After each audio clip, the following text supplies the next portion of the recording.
Estamos ao vivo. Quem estiver me vendo bem, me ouvindo bem, vão conversando comigo através dos comentários.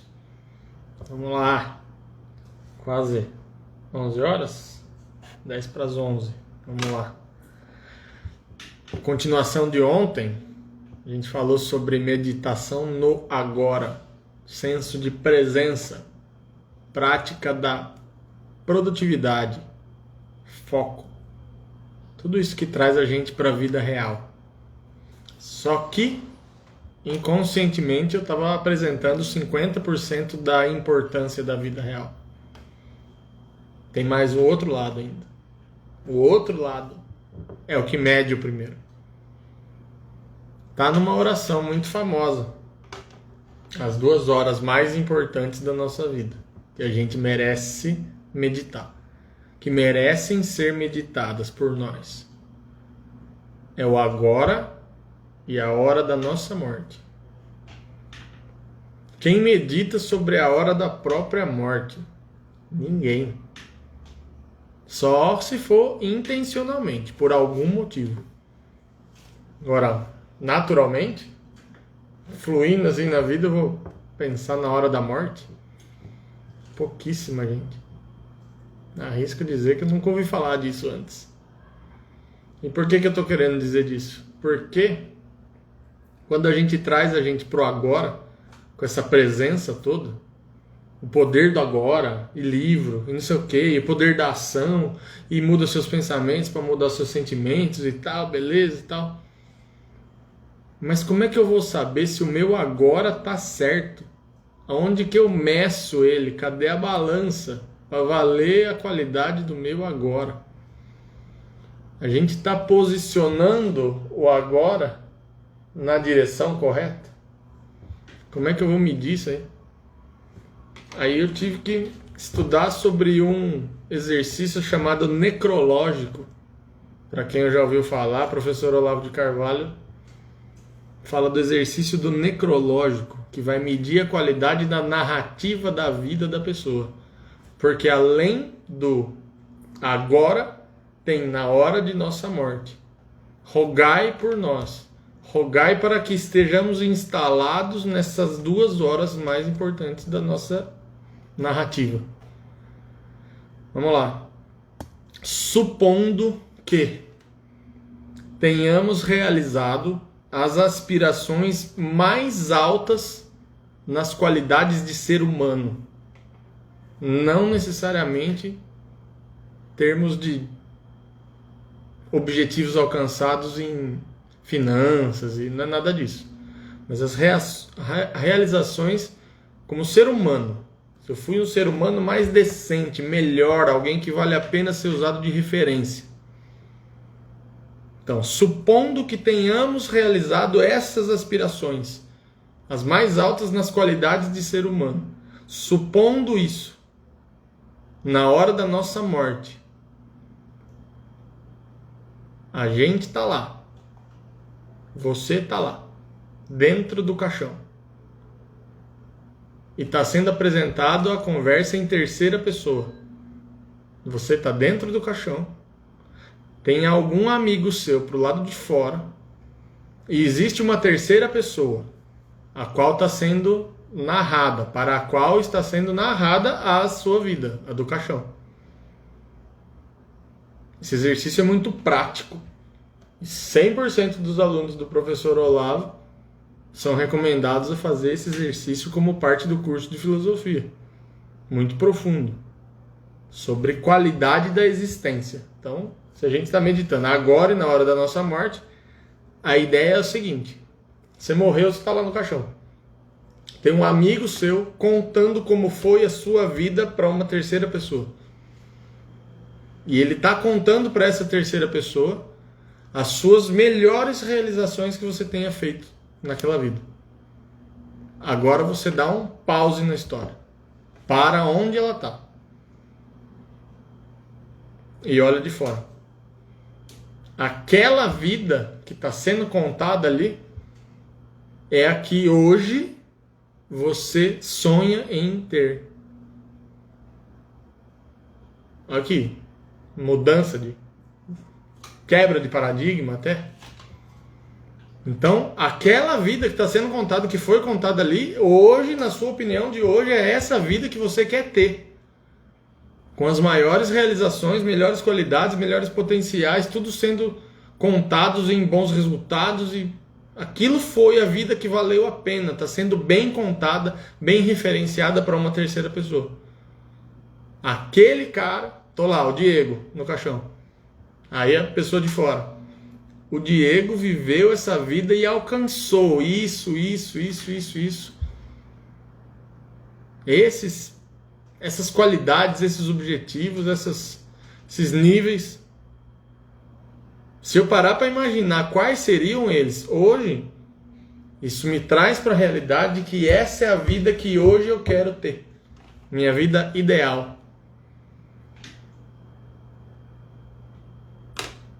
Tudo aquilo que é qualificado como plano de vida da pessoa, que ela 90% das vezes ela não sabe responder.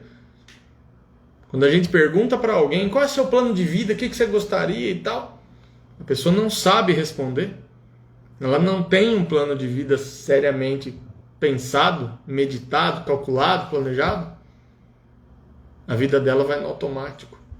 A vida dela é levada, é decidida por outras pessoas. Quantas pessoas não são protagonistas da própria vida? Profundíssimo. Com sinceridade, com honestidade. Pouquíssimas pessoas fazem um plano de vida. Então fica impossível você julgar a qualidade das ações daquela pessoa, porque você não sabe se elas são condizentes com o plano que ela tenha para ela ou não. Daí nasce a incapacidade nossa de julgar a ação do outro. Porque a gente não sabe se ela está sendo condizente ou não com o plano de vida dela. Cuidemos das nossas. Como cuidar das nossas vidas? O melhor de você é a parte de você, é a sua porção que tem acesso a Deus. A sua melhor parte é a parte que se aproxima de Deus. É ela que arrasta a sua pior parte para cima. A sua pior parte é a parte que tem que se confessar, se arrepender e perdoar. A sua melhor parte é a parte que você consegue hoje aplicar a virtude. E os defeitos e os pecados são conhecidas como pior parte. Isso acontece na diferenciação quando a pessoa está instalada na realidade ou não. O melhor dela se conecta com Deus, o pior dela se conecta com os homens. Todo tipo de movimentação, de motivação do indivíduo que seja com resultados humanos, corporais, sensoriais, mentais, estão te afastando desse caminho, do caminho de Deus. E todo conjunto de comportamentos que são levados no sentido de desenvolvimento da sua alma, que a sua alma é eterna, ela está te arrastando para a eternidade. E na eternidade, você tem a possibilidade, com muita misericórdia, que Deus te recolha de braços abertos. Então vamos lá. O exercício de necrológico desperta na gente e clareia na gente a vida que a gente realmente quer. E essa aproximação da visualização gera um senso de urgência, uma ativação no padrão de comportamento. E toca a gente pro agora. Então começa a valer e funcionar e virar real o agora e na hora de nossa morte. Enquanto a gente mantém atualizado o agora de nossa morte, a gente mantém possível a presença no nosso agora. Nossa, esse assunto é a base do desenvolvimento humano, se for ver. Esse assunto desperta na gente um senso de urgência de fazer uma autoanálise, uma comunicação da alma com a mente, com o cérebro, de dizer como é que está o nosso caminho de desenvolvimento, está sendo no automático ou está sendo intencional. Quem a gente está modelando, quem a gente está ouvindo, que perguntas a gente está fazendo, que senso de urgência que está sendo despertado. Se não está sendo despertado nenhum senso de urgência, será que é nesse caminho de perguntas que eu quero permanecer? Ou eu prefiro, talvez, um caminho que me desperte perguntas de sensos de urgências mais produtivos e que me arrastem mais e que melhorem o meu padrão de resultado? Mudou totalmente a qualidade do meu agora. De algum momento de presença, eu passo para muito momento de presença. Isso dá uma instalação na realidade. Isso você pode chamar o outro e falar: bem-vindo ao mundo real, desse jeito.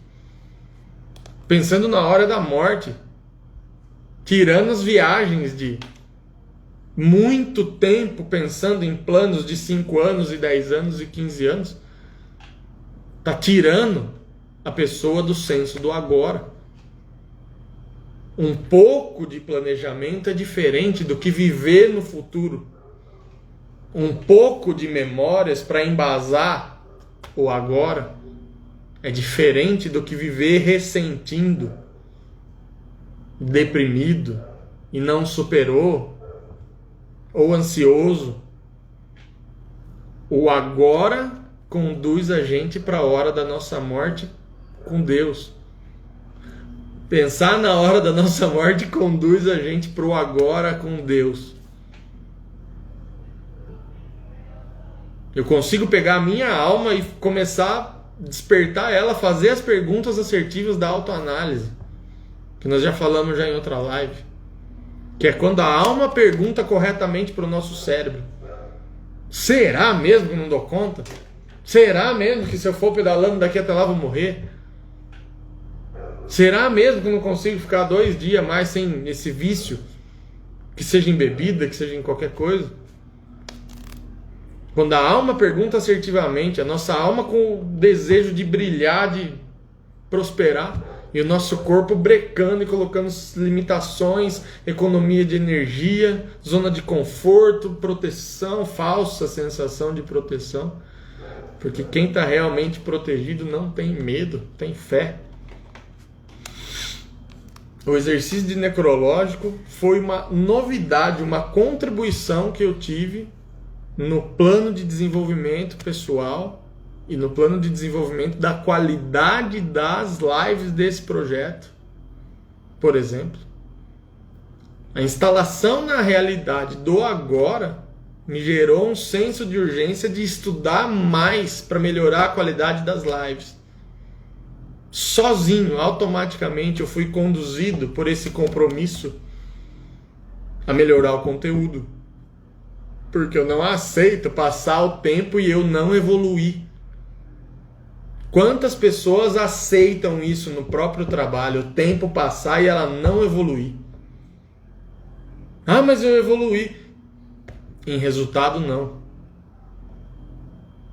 Quantas pessoas passam tempo na família e não tiveram evolução em resultado? Ah, mas eu fiz minha parte. Mas não deu fruto. A pessoa fica refém, fica presa, não deixa fluir, ela resiste. A prosperidade natural, a pobreza, a improdutividade é a nossa resistência. Eu consigo ficar acordado mais 2, 3 horas e despertar assunto ainda para fazer mais live. E o meu corpo vai ter uma tendência natural em negociar comigo o oposto. Não, só meia horinha de live, tá bom, tá? Seu olho já tá fechando, já tô vendo na tela e tudo mais. Se eu fizer isso agora, que impacto isso vai ter na hora da minha morte? Essa live vai ficar gravada pra quê? Pra hora da minha morte ela entrar na conta que foi algo produtivo ou que foi algo improdutivo? Aí ela vai ser analisada na hora da morte se ela foi bem feita agora. O poder do agora é analisado na hora da morte. E a hora da morte traz para a gente como a gente deve proceder agora.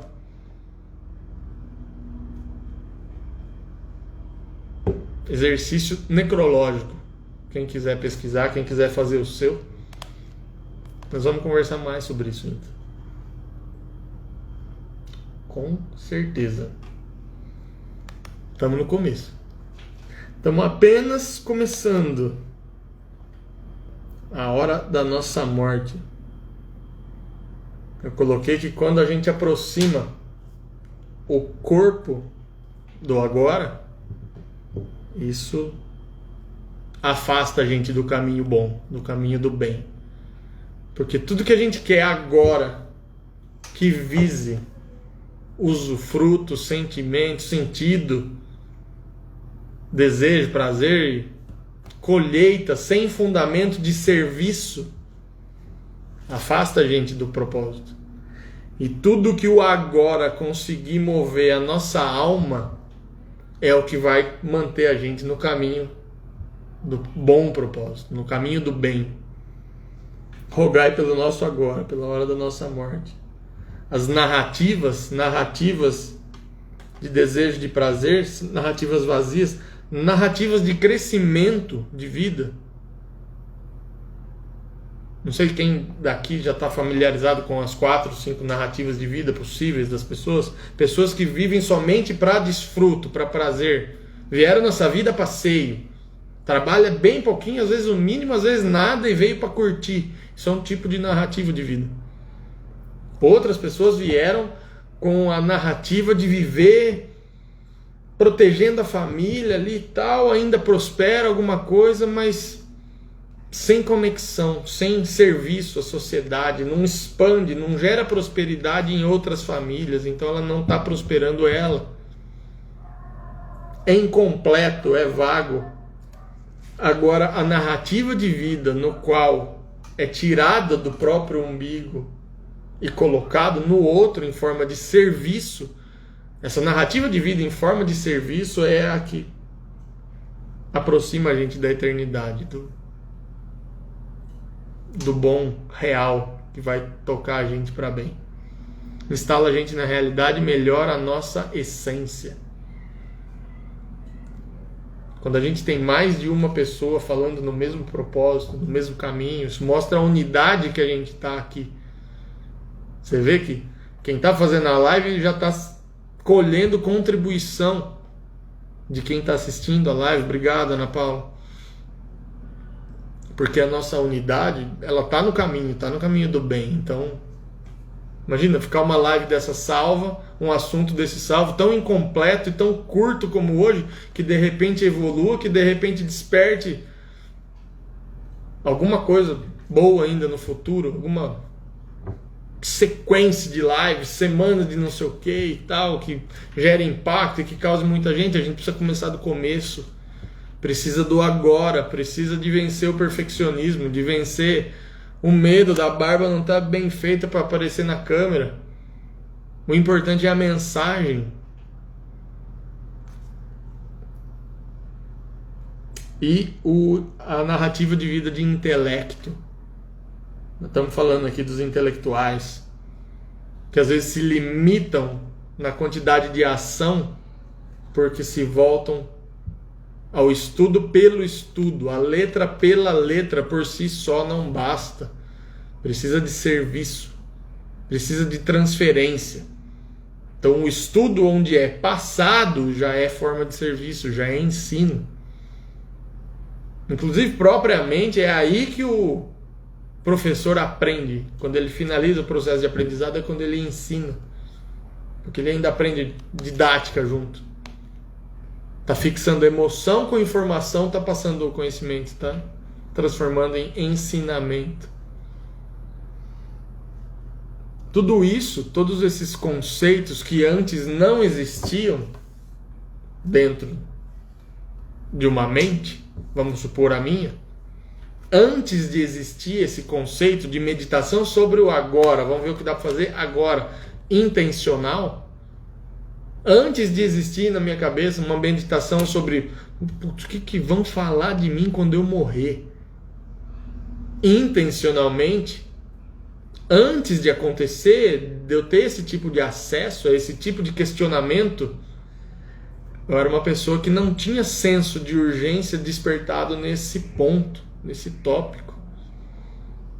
E o plano de evolução pessoal, de estudo, de desenvolvimento orientado por um motivo forte, um propósito, provoca esse tipo de surpresas e realizações durante o caminho.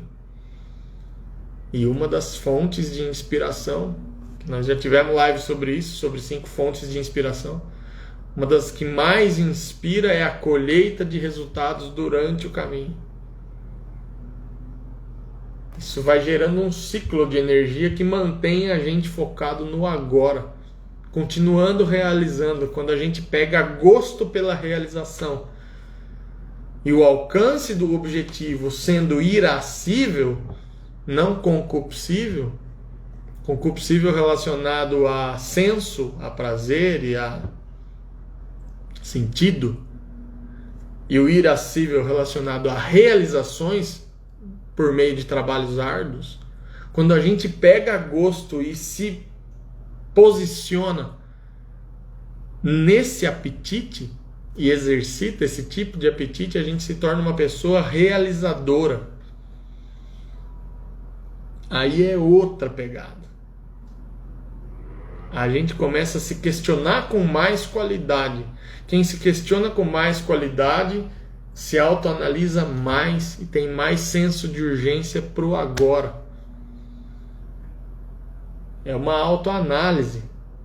Fazer uma especulação, uma imaginação de como vai ser a hora da nossa morte. Isso é uma qualidade de autoquestionamento elevada. Para mover, para ser forte o suficiente, para visualizar de perto o suficiente para mover no caminho certo o nosso agora. Pouquíssimas pessoas fazem isso. Pouquíssimas pessoas se preocupam enquanto elas investem em si mesmas para a própria evolução. Pouquíssima gente se prepara ao longo do ano quanto vai gastar em cursos nela mesma. Comunicação, oratória, inglês, técnica de venda, técnica de trabalho, organização financeira, família, religião.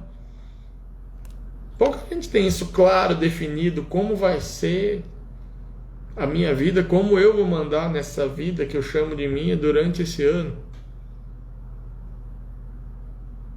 Não estou dizendo que é fácil fazer, principalmente para mim ainda.